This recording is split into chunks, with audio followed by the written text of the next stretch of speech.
Assalamualaikum warahmatullahi wabarakatuh. Waalaikumsalam warahmatullahi wabarakatuh. Bismillahirrahmanirrahim. Alhamdulillahi rabbil alamin. Wassalatu wassalamu ala asyrafil anbiya'i wal mursalin sayyidina wa maulana wa habibina wa syafi'ina Muhammadin wa ala alihi wa ashabihi al-mujahidin al-tahirin, amma ba'du. Saudara-saudara kaum muslimin rahimakumullah, pada pertemuan kali ini kita akan membicarakan riwayat Nabi Allah Ibrahim alaihi salam. Beliau termasuk salah satu dari 5 orang rasul yang merupakan kelompok yang dikenal dengan ulul azmi, yaitu para rasul yang dinilai mempunyai kelebihan di dalam keutamaan, ketabahan, keuletan, dan sikap istiqomah di dalam berjuang. Jumlahnya ada 5, yaitu Nabi Nuh, Nabi Ibrahim, Nabi Musa, Nabi Isa, dan Nabi Muhammad alaihi wassalatu wassalam. Sebagaimana yang kita maklum bahwa Nabi Allah Ibrahim alaihi salam lahir pada masa pemerintahan Raja Namrud laknatullah alaih. Namrud adalah figur yang lebih merupakan kekuatan daripada keadilan, lebih merupakan kezaliman daripada kebijaksanaan. Ia seorang raja yang memerintah secara sewenang-wenang, lalu dengan segala macam cara berusaha mempertahankan kekuasaannya. Itu sebabnya di hari-hari menjelang kelahiran Nabi Allah Ibrahim alaihi salam, entah oleh karena rasa takut dan khawatir akan munculnya orang-orang yang dapat menumbangkan kekuasaannya, entah karena bisikan ahli nujum atau dukun-dukun yang memang banyak mengelilingi istananya, ia memutuskan untuk membunuh seluruh bayi yang dilahirkan dalam bentuk laki-laki. Ini dilatar belakangi oleh kekhawatiran akan muncul seseorang yang dapat menghancurkan kekuasaannya, sebagaimana Fir'aun laknatullah alaih. Itulah sebabnya di zaman sebelum Nabi Ibrahim dilahirkan, Raja Namrud membuat peraturan. Apabila seorang ibu melahirkan bayi laki-laki, bunuh bayi itu.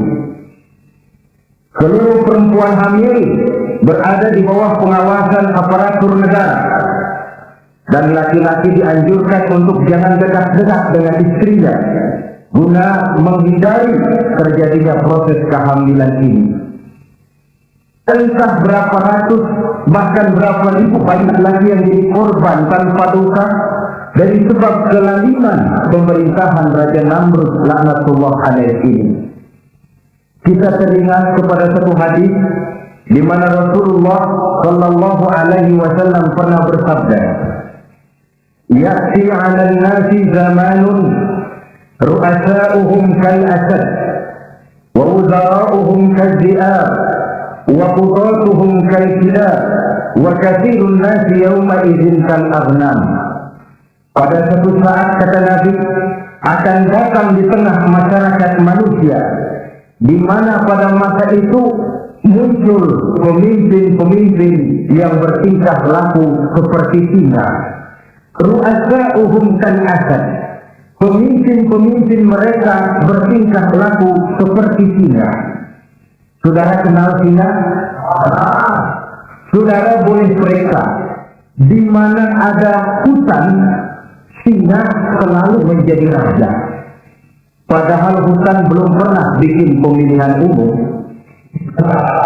Tapi yang namanya singa tidak pernah peduli ada pemilihan atau tidak, raja hutan tetap singa. Kenapa? Karena singa menjadi raja di hutan bukan berdasarkan kebenaran, tapi karena kekuatan. Karena kuat, maka dia naik jadi raja. Soal benar atau tidak, soal lain. Maka sebagai akibatnya, setelah si singa ini naik menjadi raja hutan, dia bukan melindungi rakyatnya, malah makanin rakyatnya. Coba saudara lihat di hutan. Kambing rakyat hutan dimakan oleh singa. Ayam rakyat hutan dimakan oleh singa. Sapi rakyat hutan dimakan oleh singa. Itulah akibatnya karena singa naik berdasarkan kekuatan. Setelah naik bukan melindungi rakyatnya, malah makanin rakyatnya. Mental semacam inilah yang dimiliki oleh Raja Namrud laknatullah alaih. Cuma karena rasa ketakutan akan datang orang yang akan menumbangkan kekuasaannya, maka seluruh bayi laki-laki harus dibunuh tanpa dosa apapun. Itulah kata Nabi, akan datang di tengah masyarakat manusia muncul pemimpin-pemimpin yang mentalnya seperti singa. Nah kalau yang jadi pemimpin sudah seperti singa, wa wuzara'uhum kazi'ah, yang jadi wazir, yang jadi menteri, kata Nabi, lagunya seperti serigala. Dia sekali, tapi seperti serigala. Apa serigala itu? Saudara tahu dalam dongeng anak-anak, serigala itu kan binatang yang paling licik. Untuk terang-terangan dia tidak berani karena tidak punya kekuatan seperti sang manusia. Maka dia pakai ilmu kelicikannya. Serigala itu kalau ingin makan daging ayam, pakai bulu ayam. Kalau ingin makan daging kambing, pakai bulu kambing. Pendeknya, serigala binatang yang menghalalkan segala macam cara asal tujuan tercapai. Itulah serigala. Lambang dari sifat kelicikan. Lempar batu, sembunyi tangan. Pengen makan daging ayam, pakai bulu ayam, nyaruh jadi ayam. Pengen makan daging kambing, pakai bulu kambing, nyaruh jadi kambing. Ini akibat dari yang pertama tadi, pemimpin seperti singa, lalu menteri pun seperti serigala. Efeknya kemudian yang segera menyusul apa? Waqudatuhum kalsilah. Kalau pemimpin sudah seperti singa, menteri sudah seperti serigala, waqudatuhum kalsilah, akan muncullah para penegak hukum yang mentalnya seperti anjing. Inna lillahi wa inna ilaihi raji'un. Penegak hukum yang mentalnya seperti anjing itu, anjing, saudara lihat, anjing akan setia kepada siapa saja yang memberinya daging. Kalau dia disuruh jaga rumah, dia tidak bisa membedakan mana yang maling, mana yang kamu. Dia yang datang kamu, kalau nggak bawa apa-apa, pasti digonggong. Dia yang datang maling, kalau bawa daging, anjing kalem. Pokoknya siapa yang berdaging, itulah majikan saya. Apa kata majikan saya, itulah yang saya laksanakan. Maka hilang kebenaran hukum, hancur norma-norma keadilan. Oleh karena apa? Oleh karena anjing dapat daging. Lalu dalam kondisi semacam itu, yang jadi rakyat bagaimana? Kata Nabi, wa katsirun nas yauma idzin kal aghnam. Adapun kebanyakan orang pada masa itu, lagunya sudah seperti kambing. Saudara, kambing itu binatang yang cuma menang geroyokan dan tidak punya alternatif. Namanya kambing, digiring ke lapangan ndek. Betul kan? Digiring ke kuali ndek. Dikasih makan rumput ndek. Sampai pun mau dipotong masih ndek juga.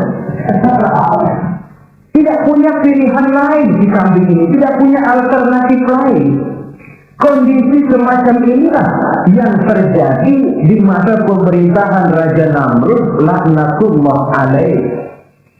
Oleh karena diiming-iming, dibisiki oleh dukun-dukunnya, oleh nujum-nujum yang mengelilingi istananya, bahwa akan datang seorang anak laki yang kelak akan menumbangkan kekuasaannya, dia mengeluarkan peraturan. Ya peraturan Cina.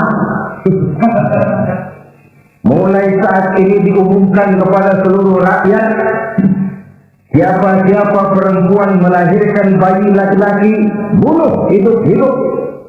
Seluruh orang bunting di bawah pengawasan ansip negara. Dan mulai malam ini, supaya semua kaum bapak jangan-jangan tidur sama istrinya.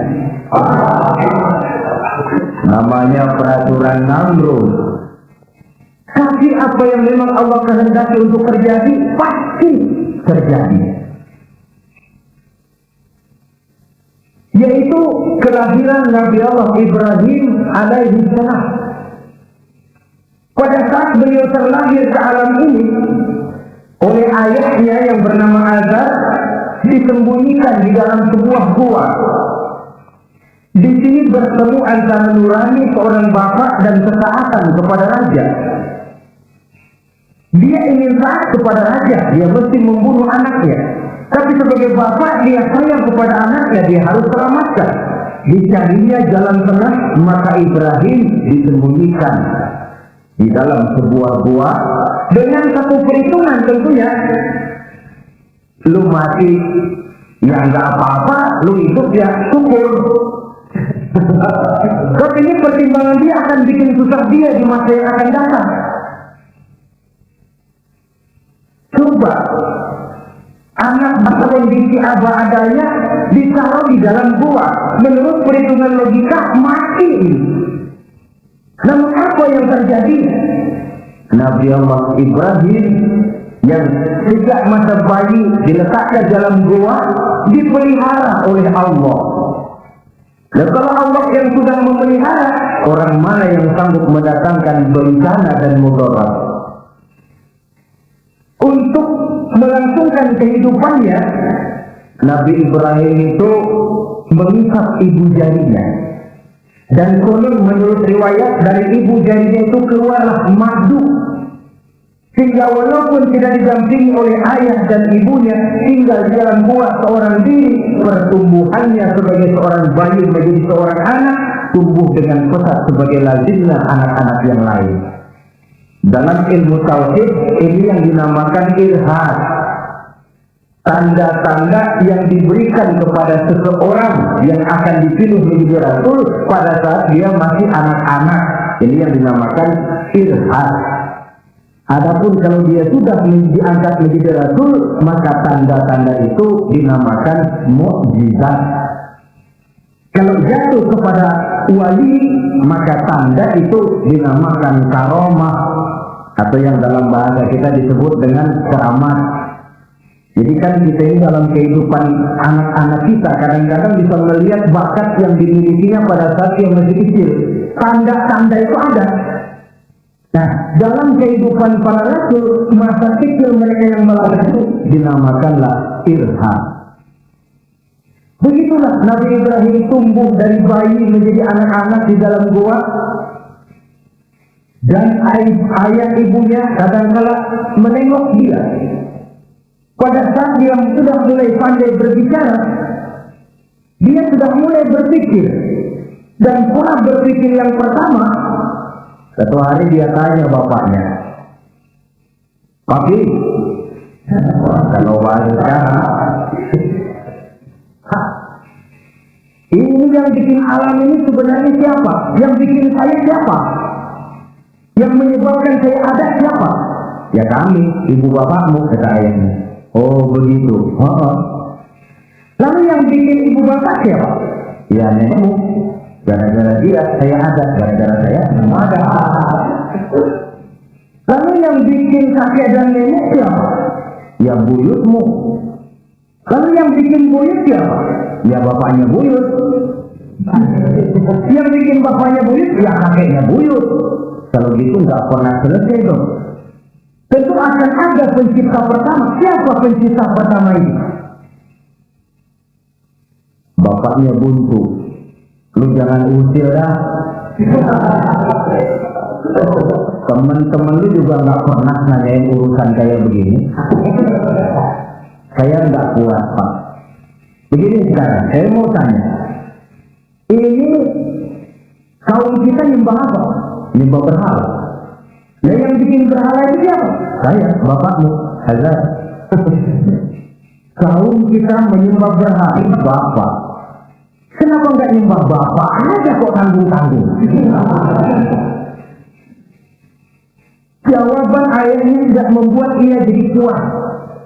Terus merenung siapa gerangan pencipta pertama, siapa gerangan yang patut disembah dengan sebenarnya, siapa gerangan pencipta alam semesta ini.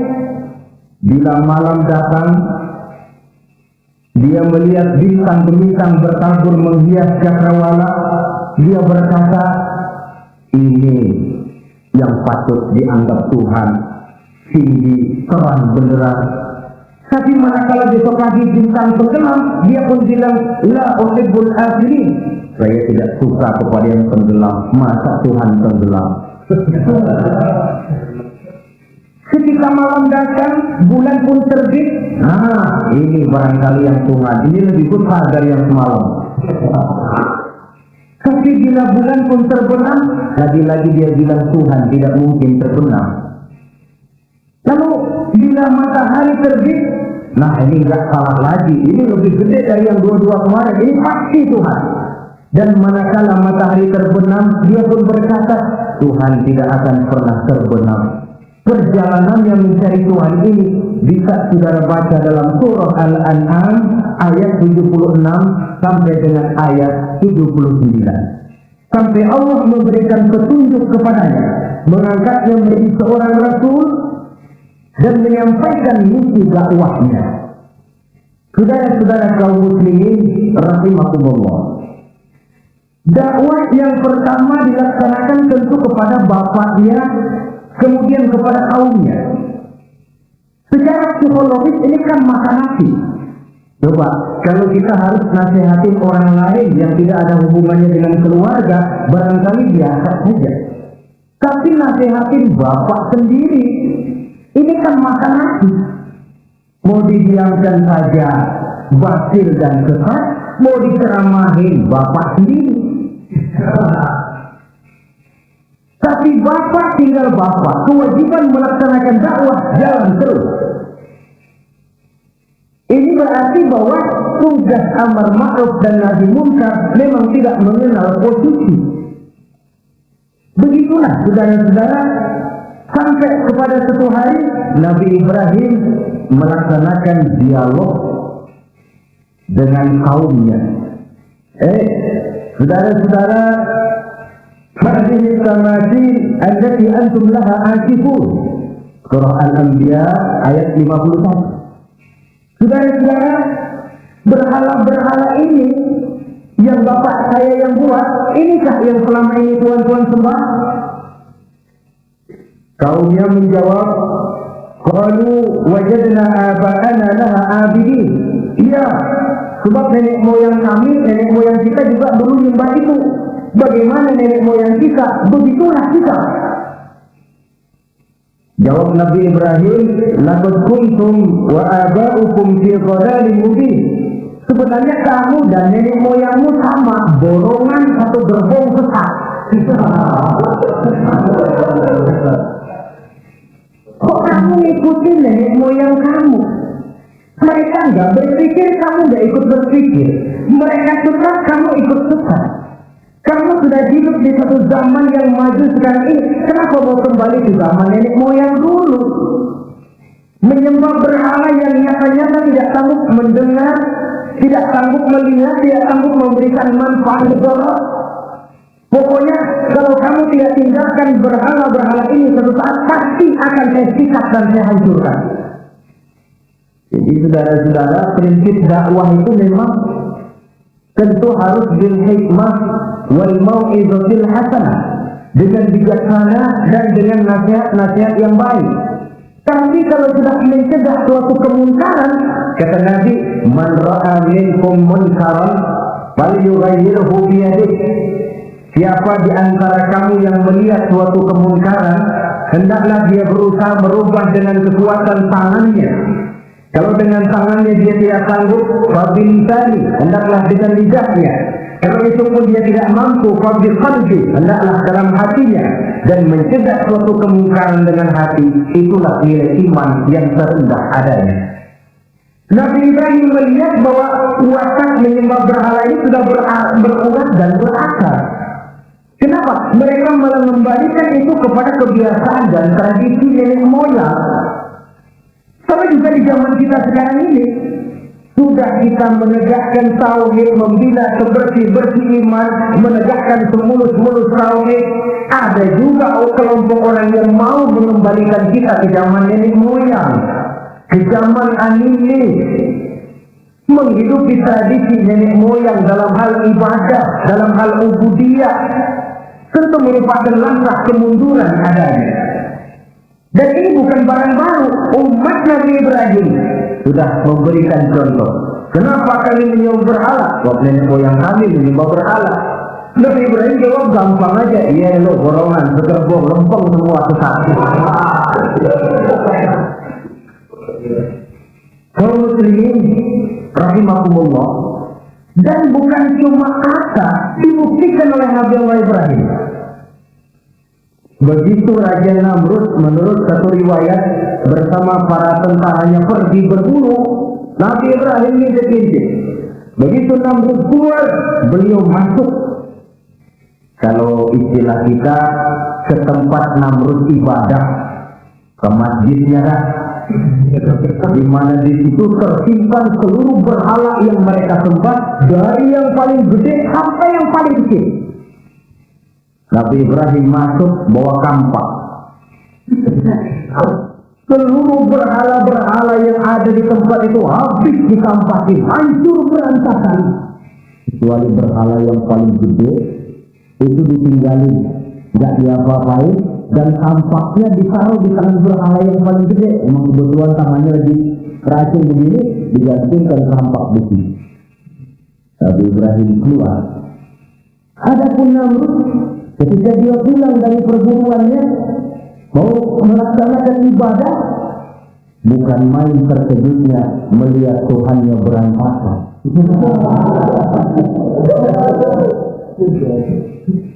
Waduh, ini celaka kerjaan siapa ini? Dikumpulkan para insan negara, kap-kap khusus. Ini ada supersip masuk kemari, mengganggu stabilitas peribadatan kita. Ini mesti dicari siapa biang keroknya ini. Jadi sampai ketemu siapa yang menghancurkan Tuhan-Tuhan kita ini. Intel pun disebar. Ada yang ke kota, ada yang ke desa, ada yang pokoknya ke seluruh penjuru. Sampai ada yang desas-desuskan. Tuan Raja, bagaimana? Saya dengar selentingan berita. Berita apa? Pada waktu Tuan Raja pergi berburu, seorang anak muda bernama Ibrahim masuk ke tempat ibadah kita. Barangkali dia yang menghancurkan patung-patung kita. Kalau begitu, tangkap Ibrahim, tangkap. Ambil kepala itu. Dipanggil. Kamu cari orang namanya Ibrahim, tangkap. Kok ditangkap? Tangkap. Sebab menurut berita dia yang menghancurkan berhala-berhala kita. Ya tapi kan belum ada buktinya Pak. Kalau bukti gampang, jangan yang penting tangkap aja dulu.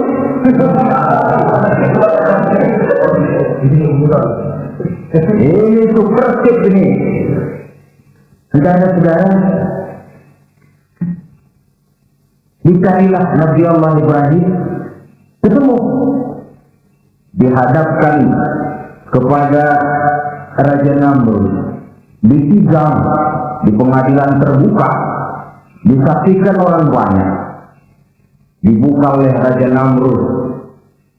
Sidang luar biasa dalam rangka memeriksa dan mengadili tertuduh Ibrahim. Dengan ini kami buka, kami nyatakan dibuka untuk umum. Terdakwa sudah dibawa ke dalam ruangan sidang. dihadapkan Nabi Ibrahim. Nama Ibrahim, orang tua, tujuan menghancurkan berhala. Kata di alihatina ya Ibrahim, Ibrahim, benarkah kamu yang menghancurkan Tuhan-Tuhan kami? Siapa bilang? Ada berita yang sampai kepada kami ketika kami keluar kau masuk ke tempat kami ibadah. Ngaku aja dan ngaku. Daripada urusan ini panjang, mendingan ngaku aja dah. Kata Nabi Ibrahim, bal fa'aluhu kabiruhum hadha. Yang menghancurkan berhala-berhala Tuhan, berhala yang paling besar ini. Yang paling besar ini. Besarnya nunjuk ke patung, ininya nunjuk ke dirinya. Kabiruhum kepada berhala, hadha kepada dirinya sendiri. Wah, enggak, kata Nabi Ibrahim, setahu saya enggak semua berhala hancur. Saya dengar yang paling gede enggak apa-apa. Ya, dan ada kampak di tangannya. Sekali yang gede itu iseng. Jadi yang kecil-kecil ini dikampakin semua sama yang gede. Oh, buktinya kampak masih ada di tangannya kok. Tanya aja dia. Kata Namrud, Ibrahim, kamu sudah gila apa? Kenapa? Masa saya disuruh nyembah berhala, disuruh nanya berhala? Jadi nggak bisa jawab ya? Nggak bisa jawab. Nah kalau nggak bisa jawab, kenapa disembah? Yang gila saya, pasang merah.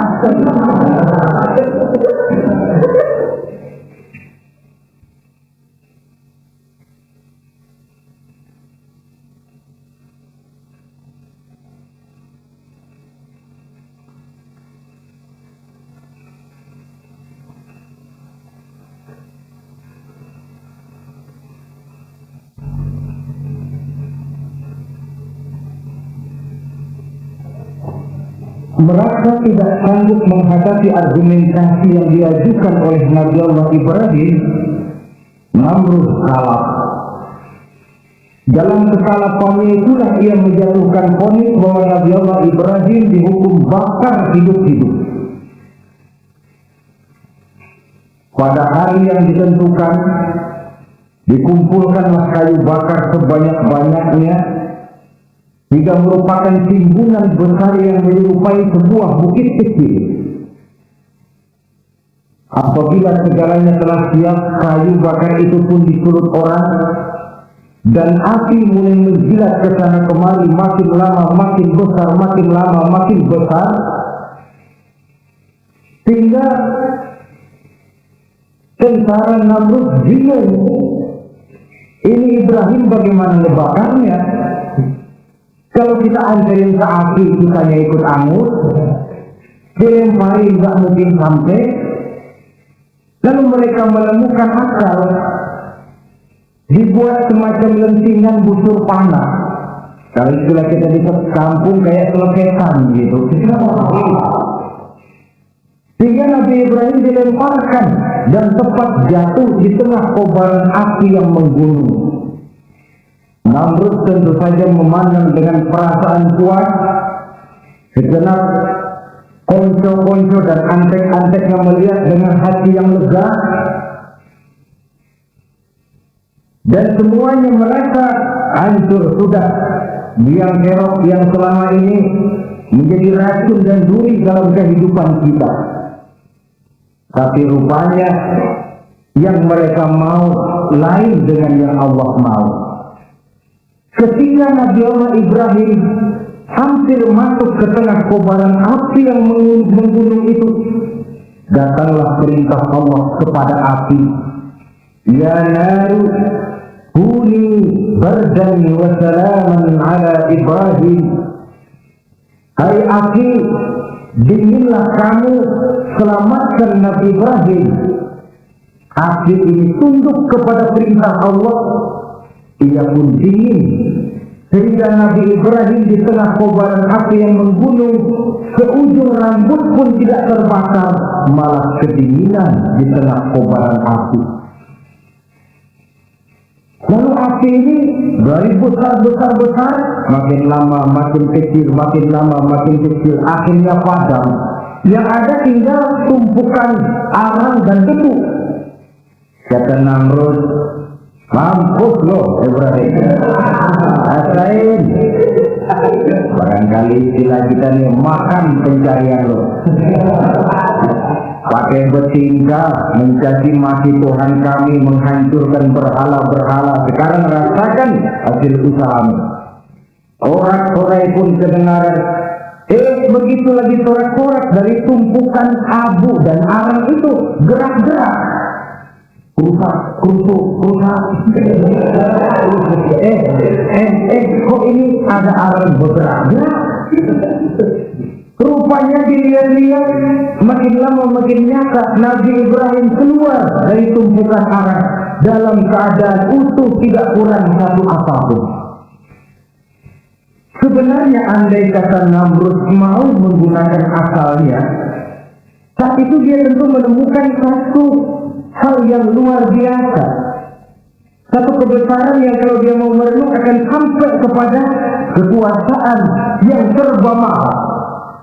Tapi karena ketika itu hatinya sudah dipenuhi nafsu, ditutupi oleh kesombongan, dia buta terhadap kenyataan itu. Kaum muslimin rahimakumullah, akhirnya Nabi Allah Ibrahim ini diteror langsung oleh orang tuanya. Kata abahnya, "Aradifun anta an alihati ya Ibrahim, kau benar-benar tidak kenal kepada Tuhan-Tuhan kami berhala-berhala ini? La in lam tantahi la arjumannaka wahjurni maliya."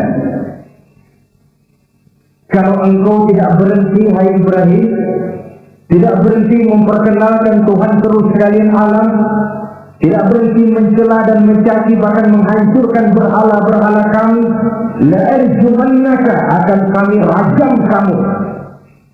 Iya, kalau raja yang ngancam begini, orang tua beliau sendiri ngancam begini. Itulah tantangan dakwah, saudara-saudara. Kita melaksanakan dakwah ini tempo-tempo berhadapan dengan penguasa yang mentalnya macam Namrud. Tempo-tempo berhadapan dengan orang kaya yang pelitnya macam Qarun. Tempo-tempo berhadapan dengan orang tua yang mentalnya macam Azar. Orang tua yang kaku, yang tidak mau terbuka terhadap kenyataan. Istilah di kampung kita, orang tua yang laker. Kau laker, udah salah kencang. Sulit benar menerima pembaruan yang membawa umat kepada masalah-masalah yang memang nyata lebih baiknya. Itulah tantangan di dalam melaksanakan tugas dakwah, dan ini dihadapi oleh Nabi Allah Ibrahim.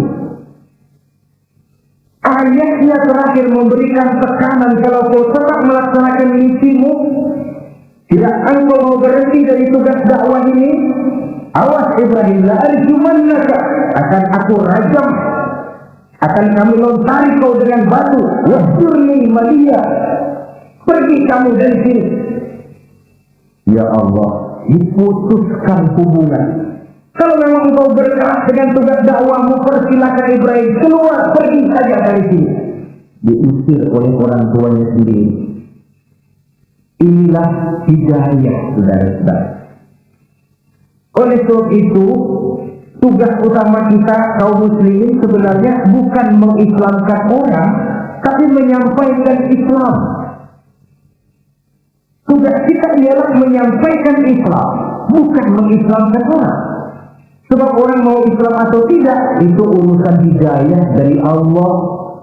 Jangankan kita, Nabi Ibrahim tidak sanggup mentauhidkan ayahnya Azar. Nabi Nuh tidak bisa mengislamkan putranya Kan'an. Bahkan Nabi kita Muhammad Sallallahu Alaihi Wasallam pun tidak bisa memberikan hidayah kepada Abu Jahal dan Abu Lahab. paman Nabi, orang tua Nabi, anak Nabi, istri Nabi sekalipun, hidayah tidak diberikan kepada mereka, mereka tidak terpanggil mengikuti kebenaran. Kalau sudah kenyataan ini yang kita temui, kembalilah kepada konsep Quran. Allahumma inni qad ballagtu, wahai Allah, firman-Mu sudah saya sampaikan, dakwah-Mu sudah saya canangkan, ajakan kepada tauhid sudah saya sampaikan. Allahumma inni qad ballagtu, sudah saya sampaikan ya Allah. Perkara mereka tidak mau ikut, itu karena semata-mata hidayah berada di tangan-Mu ya Allah. Kalau kemari landasan dakwah kita, insya Allah tugas dakwah kita berkelangsungan. Kalau tidak, makan hati. Kita pikirin, ya orang gua ajak benar-benar tidak mau, ya dipikirin. Saya ajak ngaji malah dicaci maki, saya ajak yang baik malah kayak dicemoohkan. Kok begini dakwah? Akhirnya dipikirin, sakit jantungan. Sudah orang gak kena kita ajak beriman, kita sendiri makan ke dalam. Itulah Quran meletakkan konsep di dasar, sampaikan dakwah dengan baik, bil hikmah wal mau'izatil hasanah wajadilhum billati hiya ahsan.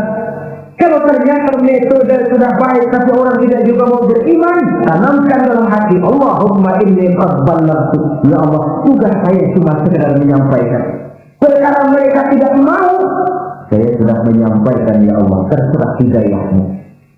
Kelapangan jiwa akan kita temui di sana.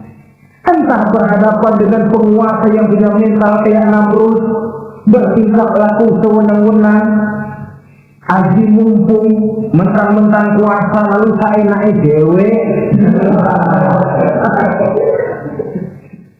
menghitamkan yang putih, memutihkan yang hitam menurut seleranya saja.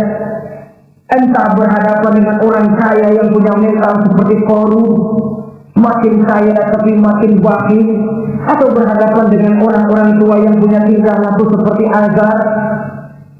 Diperlukan sikap lapang dada untuk menyampaikan risalah Islam ini.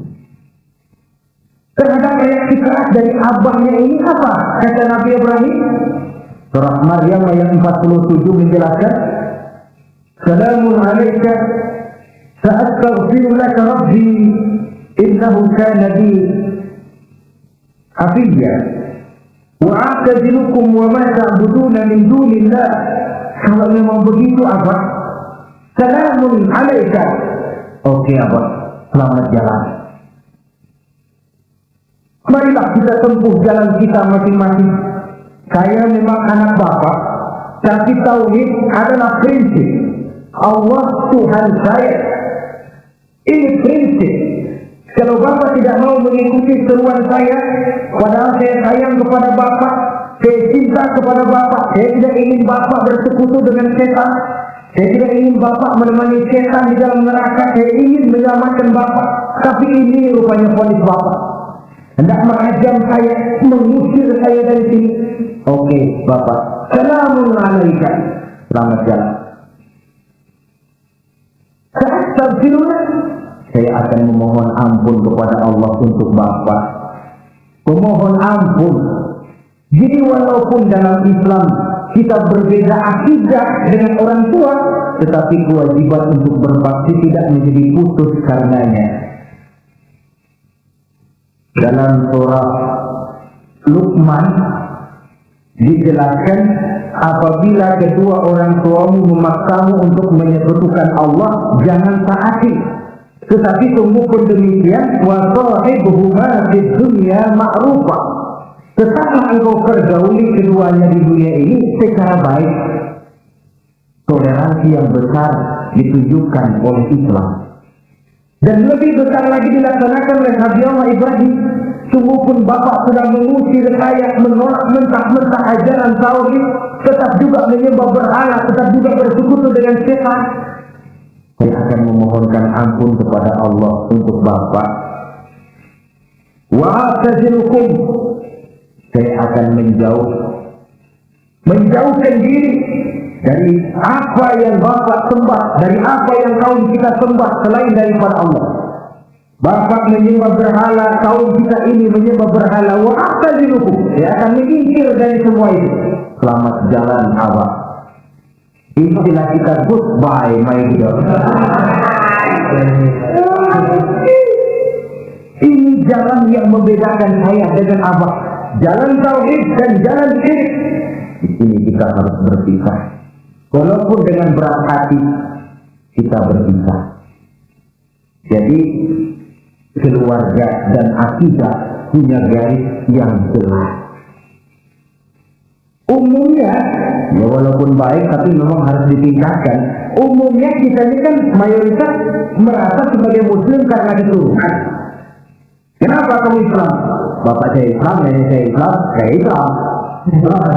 Baiklah, itu pun baik. Pada mulanya memang harus begitu. Tapi lambat laun kita tentu harus merasakan bahwa keberadaan kita dalam Islam tidak cukup cuma karena faktor keturunan.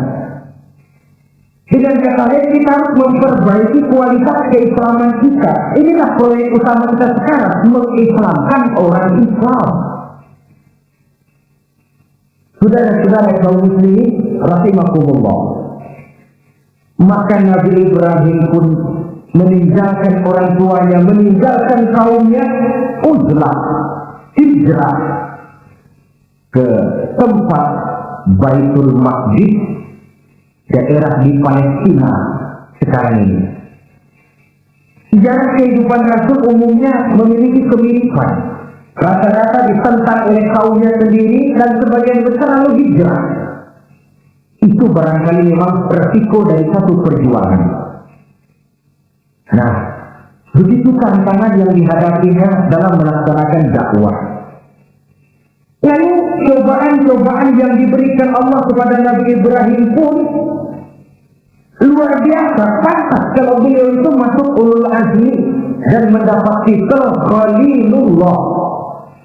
Nabi Ibrahim titelnya Khalilullah, orang yang mencintai dan dicintai Allah. Khalilullah. Ini terbukti dari cobaan-cobaan yang dihadapinya. Pertama, dari perkawinannya dengan Siti Hajar, dengan Siti Sarah maksud saya, beliau tidak dikaruniai seorang anak pun. Umur sudah lanjut. Padahal anak kita tahu pelanjut sejarah penyambung cerita si buah hati belancang. Sampai pada suatu hari Hajar musyawarah. Kalau bahasa kita, bang, bagaimana Hajar? Lama juga kita sudah berumah tangga kan bang? Lalu dan kita sejauh ini belum dikaruniai seorang anak. Ya sabarlah, pada waktunya tentu akan ada juga. Tapi kapan lagi bang? Usia kita sudah cukup lanjut. Maksud kamu bagaimana Hajar? Begini saja lah bang. Bagaimana kalau abang kawin saja lagi? Ya Allah, punya istri macam begini, menyuruh lakinya kawin lagi. Tapi dasar Nabi Allah Ibrahim nggak mau saya kan cinta sama Hajar. Iya, soal cinta saya tahu dan saya tidak meragukan cinta abang kepada saya. Cuma masalahnya saya nggak bisa memberikan keturunan bang. Bukan nggak bisa, belum. Sudahlah, kawin saja lagi bang. Nggak mau nggak mau. Istrinya nyuruh kawin, lakinya ogah-ogahan. Sekarang kan enggak, istrinya larang kawin, suaminya malah ngirintil.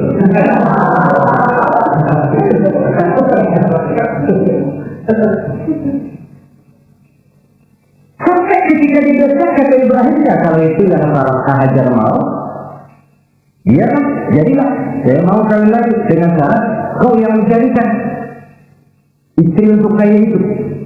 Oleh Siti Hajar dipilihkan Siti Sarah. Kawinlah Nabi Ibrahim dengan Sarah. Dari Sarah ini beliau dikaruniai seorang putra bernama Ismail alaihi salam. Nah, cobaan datang untuk menguji Khalilullah ini. Hai Ibrahim, kau cinta kepadaku, kata Allah seolah-olah. Setelah kau punya anak, masuk rasa cinta anak ke dalam hati. Allah mau buktikan mana cintamu yang lebih besar, kepada anakmu atau kepada aku, kata Allah. Maka turun perintah untuk menyembelih anaknya sendiri. Satu riwayat menceritakan bahwa latar belakang perintah menyembelih anak ini sebenarnya gara-gara Nabi Ibrahim juga ketelepasan ngomong. Beliau pernah menyembelih 300 ekor onta dan 1000 ekor kambing. Dagingnya dibagikan kepada fakir miskin, dilaksanakan penyembelihan itu untuk mendekatkan diri kepada Allah. Dekat. Tidak cuma manusia, malaikat kagum, dipuji Nabi Ibrahim. Bukan main Ibrahim, kaya berani. Kalau miskin berani, nekat kali. Ini kaya berani. Menyembelih 300 onta, 1000 kambing, dagingnya disedekahkan kepada fakir miskin. Luar biasa Ibrahim. Ketika dipuji orang banyak itulah beliau timbul sifat manusianya. Apa kata beliau? Saya mah jangankan kambing sama onta, anak juga kalau saya punya disuruh potong, saya potong untuk mendekatkan diri kepada Allah. Kenapa ketelepasan ngomong begitu? Sebab waktu itu belum punya anak, ngomongnya enak. Sama juga kita, goma kalau punya motor, tapi juga ketemu di jalanan, gue boncengin. Lagi belum punya. Kalau udah punya, lain gayanya. Itu biasa, itu omongan orang belum kaya emang gitu.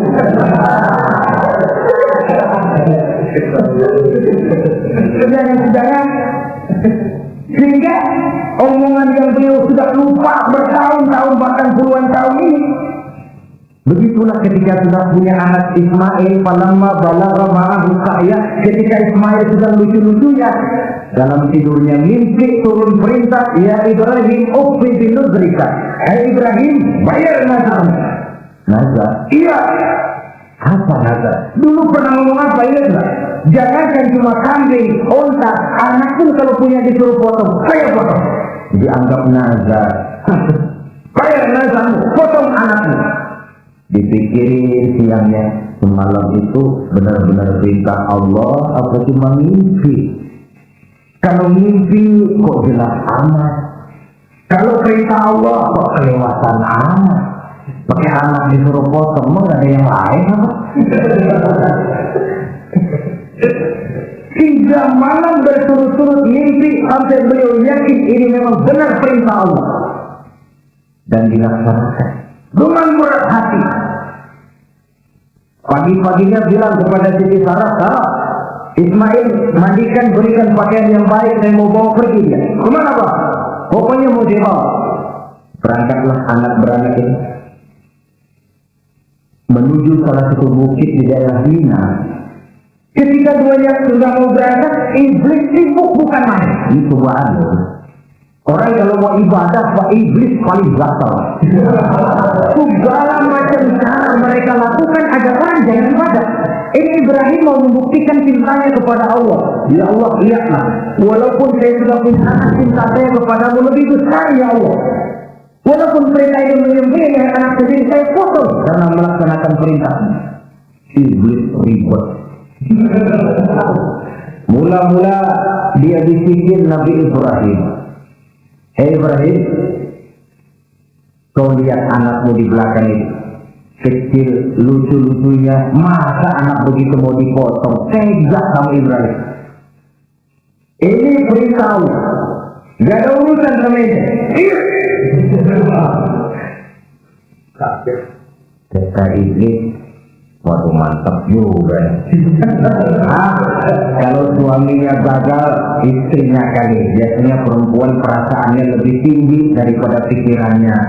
Ini Siti Sarah barangkali, kalau Siti Hajar barangkali kalau saya perdayai bisa terpedaya. Hajar, ya, kamu tahu anakmu Ismail mau dibawa kemana? Saya tidak tahu. Mau dipotong, ya. Suami mau Ibrahim, mau dipotong. Kok bisa begitu? Iya, katanya ini perintah Allah. Iblis, Kalau memang ini perintah Allah, jangankan cuma anak saya Ismail, saya juga ibunya mau ikut dipotong. Wah, katanya iblis ini gilaan lagi dari laki. Saya kira karena perempuan bisa barangkali dilemahkan semangatnya, nyatanya tidak. Ismail ini masih kecil kali ini, gampang dikelecehin. Ismail, kau mau dipotong oleh ayahmu? Dipotong. Kok bisa begitu? Katanya perintah Allah. Kalau memang ini perintah Allah, saya siap. Iblis mau ngomong lagi, Nabi Ibrahim Ismail ngambil batu disambil iblis. Pergi, laknat terkutuk kamu. Yang bikinnya itu sampai sekarang jadi ikutan dalam salah satu pelaksanaan ibadah haji yang disebut Jumrah, melontar. Itu simbol permusuhan abadi antara manusia dengan iblis. Jadi kalau ada orang mau berbuat baik, iblis itu datang dari 3 penjuru, dari bapak, dari anak, dari istri. Kadang-kadang bapaknya nggak kena, istrinya dibujukin. Laki lu sok loyal menyumbang masjid, jangan kasih duit, simpan aja baik-baik. Istri yang kena, anak, segala macam cara iblis berusaha. Baru sampai di bukit yang dituju, Nabi Ibrahim buka kartu. Ismail, abah diperintah Allah menyembelih lehermu. Bagaimana? Kerjakan apa jangan? Kalau memang itu perintah Allah, kerjakan apa? Insya Allah abah akan menemukan saya termasuk orang sabar. Ini jawaban anak soleh. Coba kalau jawaban anak pintar nggak soleh, bukan begitu. Ismail, saya disuruh motong lehermu, bagaimana? Kenapa saya pak bapak aja yang tuan?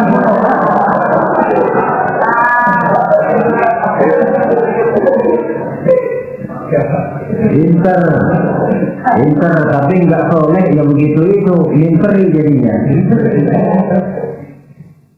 Saudara-saudara, sampai Nabi Ismail diganti oleh Allah dengan seekor kambing hibat.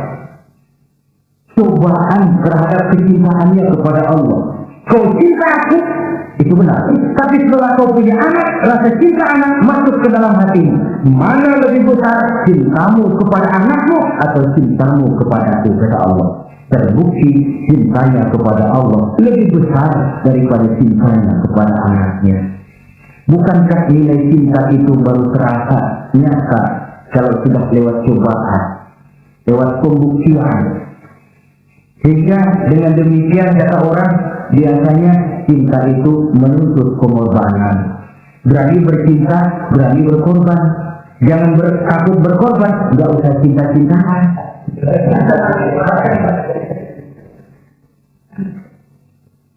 Saudara-saudara, sebab kalau orang sudah berbuat untuk sesuatu yang dicintainya, sangat boleh jadi si lemah akan jadi kuat, yang jauh jadi terasa dekat, yang takut jadi berani. Kalau orang sudah melakukan sesuatu untuk yang dicintainya. Seorang bapak karena cintanya kepada anaknya, dia rela pergi pagi pulang sore, prastilat banting tulang supaya hari depan anaknya lebih baik daripada dia. Seorang suami yang cinta kepada istrinya, tidak soal dia kepanasan dan kehujanan, mencari yang sulit-sulit yang diinginkan oleh istrinya. Contoh indikasinya kalau istrinya sedang meninggal, dia tengah malam buta minta mangga dan gak mesti mangga, rusak suaminya cari mangga. Cinta memang membuat yang jauh jadi terasa dekat. Dan cobaan lain ketika turun perintah melaksanakan khitan. Umur beliau menurut riwayat Abi Daud sudah umur 80 tahun. Di zaman belum ada pisau cukur, silet, gunting, kulit sudah Allah. Tapi ini perintah Allah, laksanakan, resiko belakangan. Nabi Ibrahim pandai memilah mana kepentingan pribadi, mana perintah Allah. Nah, perkara beliau nanti pindah ke Mekah, membangun Ka'bah sampai kepada hari tuanya, ini berkaitan dengan Nabi Allah Ismail, dan akan kita bicarakan pada pertemuan di mana kita nanti akan membicarakan riwayat Nabi Ismail alaihi salam. Untuk riwayat Nabi Ibrahim, walaupun serba singkat, hingga ini sajalah dahulu, dan mudah-mudahan menjadi tampil, ibarat dan contoh yang bisa kita jadikan pegangan di dalam kehidupan kita sehari-hari. Terima kasih banyak atas segala perhatian. Mohon maaf atas segala kekurangan. Usikum wa nafsi bi taqwallah. Wassalamualaikum warahmatullahi wabarakatuh.